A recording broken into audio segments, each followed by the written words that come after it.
नमस्कार, मैं हूं आपके साथ मयंक। तो देखिए, जिनेवा में ईरान और अमेरिका के बीच परमाणु डील को लेकर बातचीत हुई और बातचीत चल रही है। इसी बीच अली खामेनेई साहब का बहुत बड़ा बयान सामने आया है।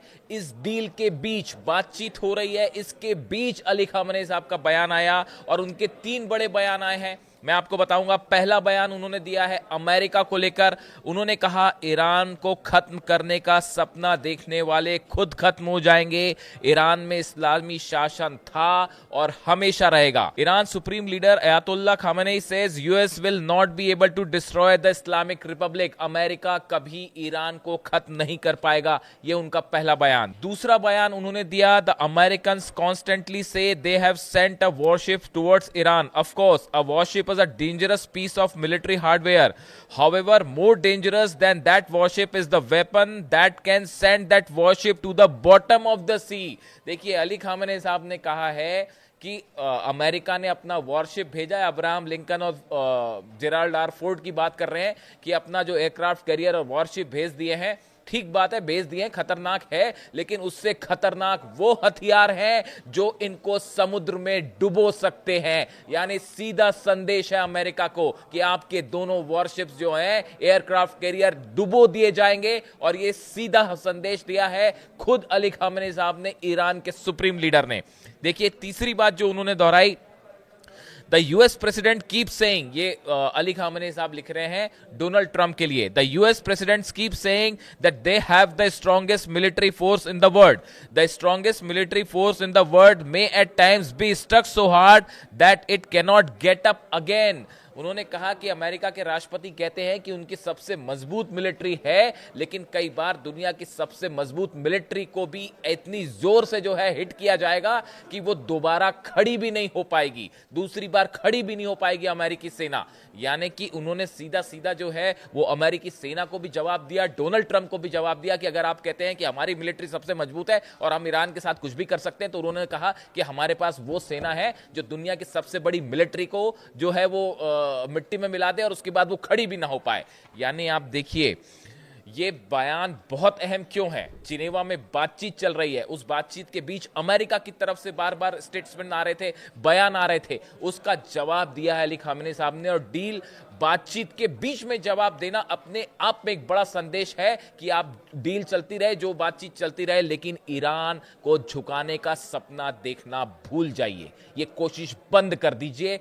ये जो है संदेश दिया है अली खामेनेई साहब ने। अब देखिए, जिनेवा में क्या हुआ मैं उसको बताऊं। आज जो बातचीत शुरू हुई उसके पहले क्या हुआ, बातचीत में क्या हुआ, इसके बारे में मैं आपको बताता हूं। देखिए, सबसे पहले ओमान के जो विदेश मंत्री हैं बद्र अल बुसैदी, इनसे ईरान के विदेश मंत्री अब्बास अराक्ची की मुलाकात होती है। दोनों एक कमरे में मौजूद हैं और ईरान ने अपना पक्ष परमाणु प्रोग्राम को लेकर क्या है वो ओमान के विदेश मंत्री को बताया, जो कि आगे अमेरिका से बात करेंगे। उन्होंने ईरान ने, ये दोनों की बातचीत शुरू हो उसके पहले अलग से ओमान से बातचीत हुई। ईरान ने अपना पक्ष बता दिया और साथ ही ये भी बताया कि अगर किसी तरह की डील होती है तो उसके बदले में हम ये चाहते हैं तुरंत कि ईरान पर लगे सैंक्शंस हटाए जाएं, और उसका फ्रेमवर्क क्या होगा सैंक्शन हटाने का, वो भी ईरान ने सामने रख दिया है ओमान के जरिए। यानी देखिए, ईरान बहुत बढ़िया तैयारी के साथ पहुंचा इस बातचीत में। ना सिर्फ न्यूक्लियर डील को लेकर अपना प्रपोजल लेके पहुंचा है कि हम कैसे किस मुद्दों पे बातचीत करेंगे, किस पे बातचीत नहीं करेंगे, वो एक पूरा खाका तैयार है। साथ ही में ये भी कि अगर सैंक्शंस हटते हैं तो वो कैसे हटें और क्या हम चाहते हैं, उसका भी फ्रेमवर्क तैयार है। यानी विदेश मंत्री अब्बास अराक्ची पूरे अपने होमवर्क के साथ पहुंचे। ये पहली मुलाकात हुई, यानी ये बातचीत शुरू होने के पहले की बता रहा हूं मैं। उसके बाद जो है स्टीव विटकॉफ और जेरेड कुशनर, जो कि अमेरिका की तरफ से बातचीत कर रहे हैं, इनका डेलीगेशन भी अलग से मिलता है ओमान के विदेश मंत्री बद्र अल बुसैदी से। और अमेरिका ने भी अपनी बातें सामने रखी, अमेरिका क्या चाहता है, किन मुद्दों पर बात चाहता है और ईरान से क्या चाहता है, वो बातें उनके सामने भी रखी गई। और उसके बाद फिर ईरान और अमेरिका की बातचीत शुरू हुई। और वो बातचीत डायरेक्ट नहीं है, वो बद्र अल बुसैदी जो है विदेश मंत्री ओमान के, उनके जरिए ये बातचीत हो रही है। यानी दोनों पक्ष अलग कमरे में मौजूद और उनका संदेश ले जाने का काम कर रहे हैं ओमान के विदेश मंत्री। यानी पहले दोनों ने अलग मुलाकात की, उसके बाद फिर ये बातचीत शुरू हुई। अब देखिए, इन बातचीत के बीच में, बल्कि इसके पहले 4 बयान ऐसे आए जो कि बेहद अहम है, जो ये बताते हैं कि इस डील का अंजाम क्या होने वाला है, क्यों कहा जा रहा है कि ये डील का कोई नतीजा नहीं निकलेगा। देखिए, सबसे पहली बात तो अमेरिका के विदेश मंत्री मार्को रूबियो ने हंगरी की राजधानी बुडापेस्ट में ये बात कही कि ईरान के साथ समझौता करना बेहद कठिन है। ये बात ईरान के विदेश मंत्री ने कही है, मार्को रूबियो ने, कि ईरान अपनी बात से झुकेगा नहीं और उसके साथ बातचीत करना बड़ा मुश्किल है। दूसरी बात, ट्रंप की तरफ से बयान आया। ट्रंप ने जो है वो B2 बॉम्बर वाली धमकी दे दी है। उन्होंने कहा अगर डील नहीं होगी तो नतीजे अच्छे नहीं होंगे। ट्रंप के एग्जैक्ट शब्द बताऊं मैं आपको, मैं उन वार्ताओं में अप्रत्यक्ष रूप से शामिल रहूंगा। वो कह रहे हैं कि जो बातचीत चल रही है उसमें मैं इनडायरेक्टली मैं भी शामिल हूं और वे बहुत महत्वपूर्ण बातचीत होगी। मुझे नहीं लगता कि वे समझौता न करने के परिणामों को भुगतना चाहते हैं। उन्होंने कहा कि ईरान जो है अगर समझौता नहीं करेगा तो उसके बेहद गंभीर नतीजे होंगे और ईरान नहीं चाहेगा कि जो है डील ना हो। ऐसा बयान ट्रंप ने दिया। शायद उसी का जवाब उन्होंने डील शुरू करने के पहले बयान दिया ट्रंप ने, तो अली खामेनी साहब ने जो है उसका जबरदस्त जवाब दिया। उन्होंने कहा कि इस्लामिक रिपब्लिक को खत्म करने के सपने जो है सालों से देखे जा रहे हैं और कभी खत्म हुआ नहीं। इस्लामिक रिपब्लिक हमेशा था और हमेशा रहेगा। इसके अलावा देखिए, अराक्ची साहब विदेश मंत्री जो हैं ईरान के, इनकी तरफ से जो बयान आया डील शुरू होने के पहले, मैं जिनेवा में निष्पक्ष और न्याय संगत समझौते को हासिल करने के लिए आया हूं। जो बात मंजूर नहीं है वह है कि धमकियों के आगे झुकना। ईरान के विदेश मंत्री अब्बास अराक्ची ने कहा कि हम सब चीज पे बातचीत करने के लिए तैयार है, बस हमें एक बात मंजूर नहीं है कि आप हमको झुकाने की कोशिश करेंगे तो वो हमें मंजूर नहीं है, हम किसी भी सूरत में झुकने वाले नहीं हैं।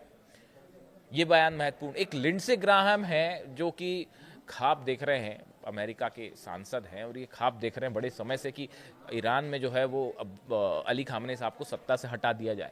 ये पूरा जो प्लानिंग है बताया जाता है उनकी है। उन्होंने कहा है खामेनी को जाना होगा, महीनों नहीं हफ्तों में तय हो जाएगा। बातचीत के बीच उनका यह बयान आ रहा है कि अली खामेनी साहब को सत्ता छोड़नी होगी और ये बात कुछ हफ्तों में तय हो जाएगी। इसी का जवाब दे दिया अली खामेनी साहब ने। खैर, अब देखिए, इस बातचीत का नतीजे का जहां तक सवाल है, एक बार फिर ये कहा जा रहा है कि बातचीत हो सकता है कि अगले दौर की बातचीत तय हो जाए, हो सकता है कि जो है कुछ मुद्दों पर बातचीत हो, लेकिन अल्टीमेटली इसका कोई हल निकल के नहीं आने वाला है। ऐसा क्यों कहा जा रहा है? अमेरिका के 3 लक्ष्य हैं। आखिर अमेरिका और ईरान क्या चाहते हैं? डील क्यों कैंसिल होगी कहा जा रहा है? पहली बात, परमाणु जहां तक मुद्दा का सवाल है, परमाणु मुद्दे पर ईरान और अमेरिका कुछ हद तक बातचीत आगे बढ़ सकती है। ऐसा माना जा रहा है कि अभी और भी बातचीत हो सकती है और परमाणु मुद्दे पर कुछ बात आगे बढ़ सकती है, लेकिन मिसाइल के मामले में ईरान किसी तरह की कोई बातचीत को तैयार नहीं है। सत्ता परिवर्तन वाली बात तो खैर सवाल ही नहीं उठता है, कहां से चर्चा में बात आ जाती है पता नहीं। लिंडसे ग्राहम जैसे कुछ लोग शायद इस तरह के बयान देते हैं डील के बीच में, इसलिए इस तरह की बात उठती है। किसी सूरत में सत्ता परिवर्तन नहीं होने वाला।